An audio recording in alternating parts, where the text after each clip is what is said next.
시청자 여러분 안녕하십니까? JTBC 아침 뉴스입니다. 오늘 아침 전라북도 전역에 영하권 추위가 찾아왔습니다. 아침 최저기온은 무주 영하 8도, 남원 영하 5도, 전주 영하 3.5도 등으로 어제보다 3도에서 5도가량 낮습니다.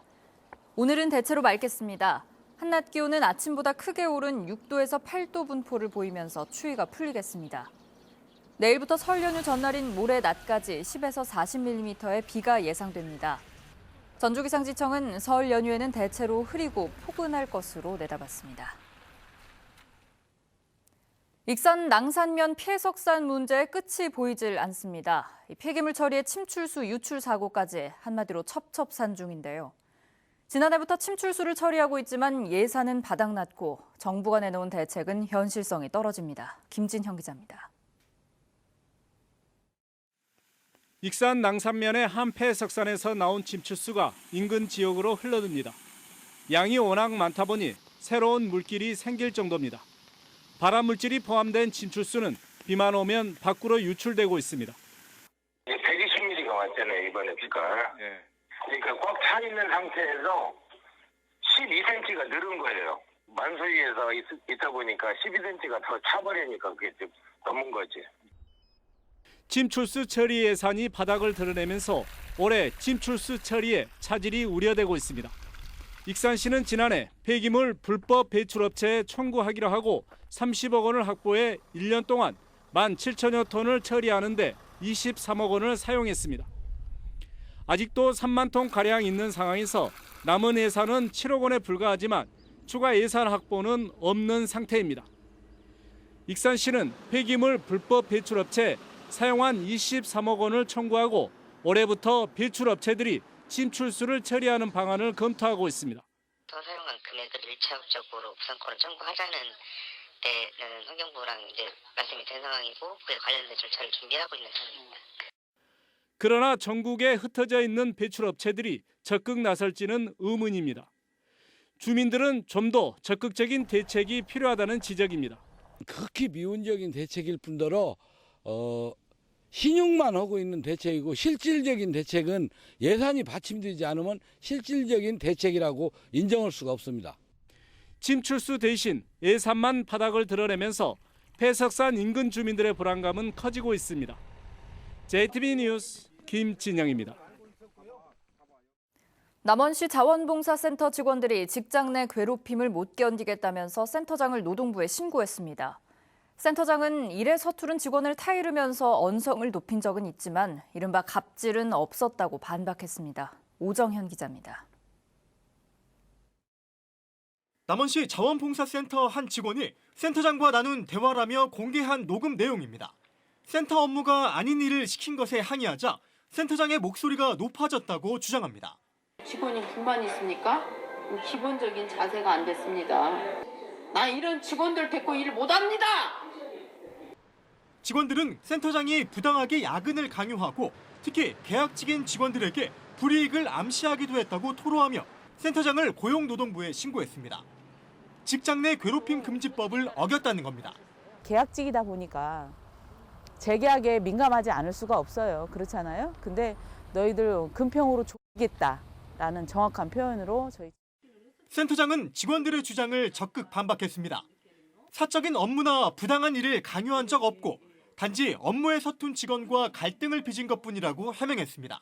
내용들이 저한테 보고 안 하고 나가고 이런 것들이 생기면 제가 직원들 교육시킬 수 있고 이 얘기 다 할 수 있는 저 자리라고 생각을 합니다. 직원들은 예산을 지원하는 남원시가 나서 센터장을 사퇴시키라고 요구하고 있지만 남원시는 쉽지 않다고 밝혔습니다. 채용의 문제는 같이 인사위원회가 있고 그 일이 안 맞고 성격이 안 맞고 또 약간 그런 일도 있을 수도 있고 그렇기 때문에 이걸 판단을 제가 못해요, 이것을. 자원봉사센터에서 불거진 갑질 논란에 대해 고용노동부가 내릴 판단이 주목됩니다. JTBC 뉴스 오정현입니다. 혁신도시로 공공기관을 추가 이전한다는 계획이 말은 많았지만 용두사미로 끝나진 않을까 우려의 목소리가 나옵니다. 아직도 정부의 구체적인 발표가 나오지 않았고 대전과 충남에 혁신도시를 신설하자는 요구까지 나오면서 전북으로 올 수 있는 이전 기관이 줄어들 가능성이 커졌습니다. 김철 기자의 보도입니다. 정부와 여당은 2018년과 2019년에 수도권 공공기관의 지방 추가 이전을 잇따라 공식화했습니다. 국가균형발전특별법에 따라 이전 대상이 되는 122개의 기관은 적합한 지역을 선정해 옮겨가도록 당정 간에 협의하겠습니다. 대상 기관은 한 200개 정도 지금 추가. 그것을 조만간에 올해 내에 여러분들께 이렇게 하겠습니다 하는 보고를 드릴 수 있도록. 하지만 지난해 나온다던 이전기관의 윤곽은 아직도 발표되지 않고 있습니다. 문재인 대통령의 신년 기자회견도 확실한 답변을 주지 못했습니다.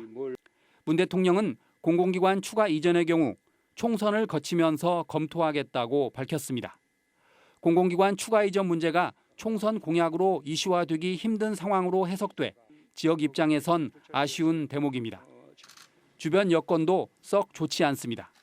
광역자치단체 가운데 혁신도시가 없는 대전과 충남이 혁신도시 지정을 촉구하는 81만 명의 서명부를 국회에 전달했습니다. 대전과 충남의 혁신도시가 신설되면 두 지역에 많은 이전기관이 몰리게 돼 전북으로 올 이전기관의 숫자는 크게 줄어들 수밖에 없습니다. 한 35개 정도의 중점 유치 대상 기관을 선정해 놓고 있습니다. 중점 유치 대상 기관을 중심으로 적극적으로 유치 활동을 전개해 나가도록 그렇게 하겠습니다. 하지만 정부의 추가 이전 의지가 불확실하고 대전 충남의 혁신도시 신설 움직임이 겹쳐 중점 유치 이전기관 35곳 가운데 실제로 전북에 둥지를 트는 기관은 많지 않을 것으로 우려됩니다. JTB 뉴스 김철우입니다. 대한신당이 전북에서 최고위원회를 열고 제3지대 통합에 대한 필요성을 다시 한번 강조했습니다. 익산 이춘석 의원은 도내 현역 가운데 가장 먼저 출마를 공식화했고 평화당은 총선 1호 공약을 발표했는데요. 총선을 앞두고 갈수록 빨라지고 있는 정치권의 움직임을 이승환 기자가 보도합니다. 최경환 대표는 경쟁체제가 호남의 권익을 극대화할 수 있다면서 대한신당의 제3세력 통합에 힘을 실어달라고 말했습니다. 야권 분열을 의식해서는 새 당으로 갈라진 상태에서는 모두가 죽는다. 또 전북도민에게 다시 표를 달라고 하는 게 부끄럽다는 말도 했습니다. 다만 안철수 전 대표에 대해서는 국민의당을 깨고 호남을 배제한 데 대한 해명이 먼저라고 선을 그었습니다. 유성엽 통합추진위원장도 다양한 정치 세력의 통합을 거듭 강조했습니다. 나라의 경제를 구하고 살리는 데는 많은 힘이 필요합니다. 생각을 같이 하는 많은 정치 세력들을 묶어갈 필요가 있다. 민주당 이춘석 의원은 도내 현역들 가운데 가장 먼저 예비후보로 등록하고 사선 도전을 공식화했습니다. 이 의원은 익산의 3대 성장 동력이 탄탄하게 기반을 갖춰가고 있다고 자평하고 익산을 최첨단 신산업의 메카이자 농생명 산업의 중심지 또 문화관광도시로 만들겠다고 밝혔습니다. 익산이 힘차게 도약할 수 있도록 익산 시민 여러분께서 힘을 실어 주십시오. 익산을 전북의 중심으로 우뚝 세워주십시오. 평화당은 총선 준비를 총괄할 총선 기획단을 발족시켰습니다. 또 총선 1호 공약으로 20평 아파트 1억 원에 100만 호 공급 계획을 내놓았습니다. 총선이 성큼 다가오면서 각 당과 입지자들의 걸음이 더욱 빨라지고 있습니다. JTB 뉴스 이승환입니다. 알루미늄 휠을 생산하는 외국인 투자기업 알룩스가 김제 생산 라인을 늘리기로 했습니다. 고랭지에서 잘 자라는 신품종 꽃이 남원 화훼농가의 새로운 소득원이 되고 있습니다. 나금동 기자입니다. 외국인 투자기업인 알룩스가 김제 자유무역 지역에 85억 원을 투자해 공장을 증설하기로 했습니다. 알루미늄 휠을 생산하는 알룩스는 최근 수출 물량이 늘어 증설 투자를 결정했다며 오는 2023년까지 5만 제곱미터 면적의 부지를 추가 매입하는 방안도 검토하고 있습니다. 색이 곱고 모양이 예쁜 신품종 헬레보루스가 남원 화훼농가의 새로운 소득 작목으로 떠오르고 있습니다. 남원 운봉 등 고랭지 기후에서 잘 자라는 헬레보루스는 결혼식 부케용 등으로 사용되는 고급 품종으로 화훼농가의 소득 증대에 기여할 것으로 기대됩니다. 화훼농업인의 소득 향상을 위해서 소비자가 선호하는 신품종 보급을 확대해 나가겠습니다. 순창군이 올해 농업 농촌 분야에 본 예산의 23%인 913억 원을 투입해 농업 경쟁력을 강화하겠다고 밝혔습니다. 순창구는 180억 원을 들여 유기농 산업복합센터를 건립하고 치유 테마공원 조성, 청년 실습농장 등을 만들어 귀농귀촌인 유입에 노력할 계획입니다. 아이 낳기 좋은 환경을 만들기 위해 임실군이 산모 신생아 건강관리 지원 사업을 본격 추진합니다. 이 사업은 건강관리사가 출산 가정을 방문해 산모 건강관리와 신생아 양육을 지원하는 사업으로 첫째 아이 출산 가정은 중위소득 120%까지, 둘째 아부터는 모든 출산 가정이 지원 혜택을 받게 됩니다. JTB 뉴스 나금동입니다. KT가 전국 11개 지역 고객본부와 6개 네트워크 운용본부를 6개 광역본부로 통합하기로 해 전북본부의 조직과 인력 축소 여부가 관심을 끌고 있습니다. KT는 고객 서비스와 기술 지원을 위해 전북본부와 전남본부를 광주의 광역본부로 통합한 뒤 법인 고객본부는 전북에, 개인 고객본부는 광주에 두는 것으로 알려졌습니다. 전랍도는 KT 전북본부가 호남의 법인 고객 업무를 총괄하기 때문에 현재 582명인 KT 전북 인력이 줄어들진 않을 것으로 보고 있지만 상황을 예의주시하겠다고 밝혔습니다. 새만금에서 추진하는 태양광과 풍력 그리고 서남권 해상풍력과 관련해 사업 설명회가 검토되고 있습니다. 전랍도는 재생에너지 분야에서 수익을 기대하는 도민들이 늘고 있지만 사업 전반에 대한 체계적인 이해가 부족해 투자 사기가 우려된다면서 조만간 사업 설명회를 열어 피해를 줄이는 방안을 검토하겠다고 밝혔습니다. 이에 따라 사업 설명회가 열리기 전까지 새만금 재생에너지에 대한 신중한 투자가 요구됩니다.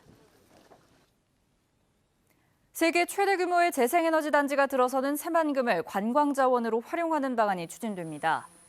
새만금 개발청은 연구 용역을 통해 재생에너지 단지를 관광자원으로 활용하고 있는 국내외 사례를 조사하고 체험 관광, 교육 프로그램을 발굴해 새만금 관광 활성화에 적용할 계획입니다. 새만금에는 오는 2025년까지 모두 6조 6천억 원이 투입돼 38제곱킬로미터 규모의 재생에너지 단지가 조성될 예정입니다.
JTB 아침 뉴스를 마칩니다. 함께해 주신 여러분 고맙습니다.